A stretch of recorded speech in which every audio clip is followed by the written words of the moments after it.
Just got done watching Black Phone 2, and it was a pretty cool sequel. Not as good as the first one, but still good. It features the return of Madeline McGraw and Mason Thames as brother and sister protagonists, Gwen and Finn, who they're in a better relationship with their father than in the first one because their father is reformed and is a better parent and not abusive like in the first one, which is good.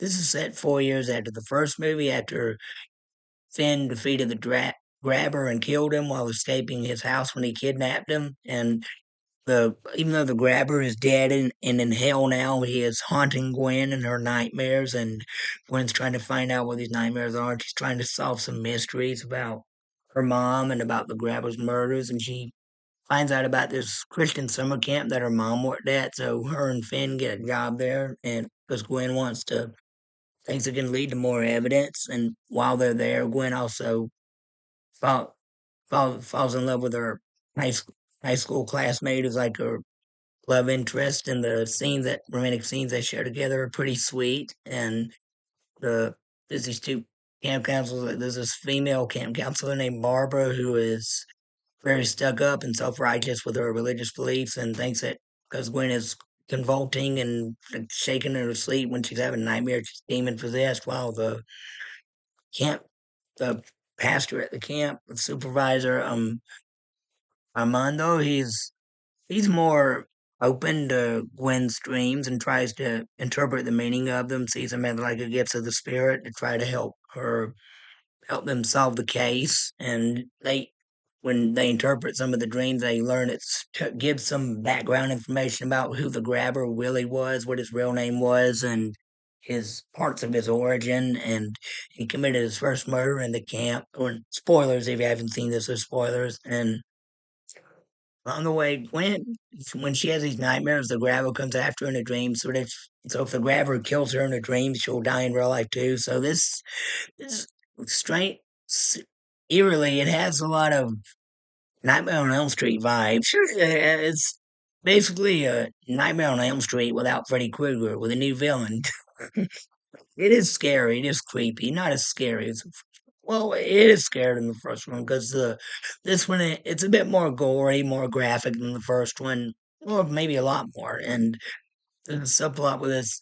There's this phone booth on the icy pond near this lake, and it's the just like the telephone that was in the grabber's house in the first one. This one can also be used to contact your deceased people in the afterlife. So they use it to call people who the grabber killed, just like in the first one. And there's a very touching moment at the end of the movie. I'm not going to spoil, but it's just a sweet phone conversation with someone in the afterlife that's very touching, and it makes Gwen cry. The performances by Madeline McGraw and Mason Thames as Finn and Gwen, respectively. Yeah, their performances in this movie are very good. They're very good actors, and uh, Jordan Davies, he returns as their dad, and he gives a good performance as well. And the kids who play the actors who play the teenage camp members and classmates in high school, they all do a good job as well.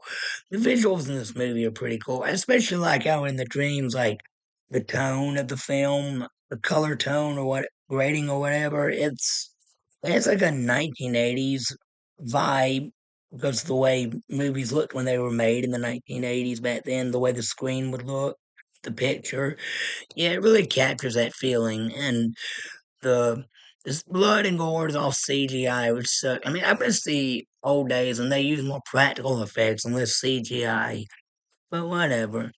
And the supporting cast all does a good job, and it has these themes of like religion, like like I said, the pastor is more open minded about Gwen's visions, while this lady is more self righteous, and even one of the camp members, who's the Armando's niece, she tells the girl's name Mustang. She tells Barbara it's not very Christian of you to behave that way, which is true. And even Gwen quotes scripture when she's fighting the grabber, and he said, "God's not here. You're alone." She said, "Nope, I have my friends," and her friends go in the dream to help. And well, yeah, there's a pretty satisfying showdown with some pretty good action, and I like this movie. I give it a thumbs up. All right, that's my review. If you like it, please hit the like button, subscribe for more. Thank you, and God bless. Bye.